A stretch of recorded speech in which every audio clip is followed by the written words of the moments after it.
లోక్సభ ఎన్నికలు 2024కు కేంద్ర హోంమంత్రి అమిత్ షా గాంధీనగర్ లోక్సభ స్థానం నుంచి శుక్రవారం నామినేషన్ దాఖలు చేశారు. అఫిడవిట్లో తనకు ఎంత ఆస్తి ఉందో వెల్లడించారు. అప్పులు, ఆస్తులు, వాహనాలు, బంగారం, వెండి వంటి పూర్తి వివరాలు వివరించారు. తనకు 36 కోట్ల విలువైన చరాస్తులు, స్థిరాస్తులు ఉన్నాయని అమిత్ షా అఫిడవిట్లో పేర్కొన్నారు. తనకు సొంత కారు కూడా లేదని చెప్పారు. 20 కోట్ల చరాస్తులు ఉన్నాయని, స్థిరాస్తుల విలువ 16 కోట్లని పేర్కొన్నారు. తన వద్ద 72 లక్షల విలువైన బంగారం, వెండి, తన భార్య వద్ద ఉన్న నగలు 1.10 కోట్ల విలువైనవని అఫిడవిట్లో స్పష్టం చేశారు. హోంమంత్రి అమిత్ షా భార్య సోనాల్ షా ఆస్తుల విలువ 31 కోట్లు కాగా, ఇందులో 22.46 కోట్ల విలువైన చరాస్తులు, 9 కోట్లు స్థిరాస్తులు ఉన్నాయి. అమిత్ షా పేరిట 15.77 లక్షల అప్పు ఉంది.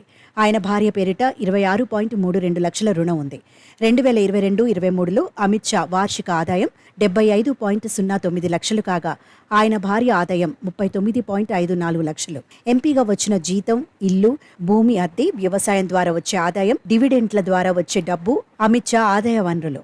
అఫిడవిట్లోని వృత్తి విభాగంలో రైతు, సామాజిక కార్యకర్తగా పేర్కొన్నారు. తనపై 3 క్రిమినల్ కేసులు నమోదయ్యాయని చెప్పారు. బీజేపీ నేత అమిత్ షా గాంధీనగర్ నుంచి 30 ఏళ్లుగా ఎమ్మెల్యేగా, ఎంపీగా సేవలందిస్తున్నారు.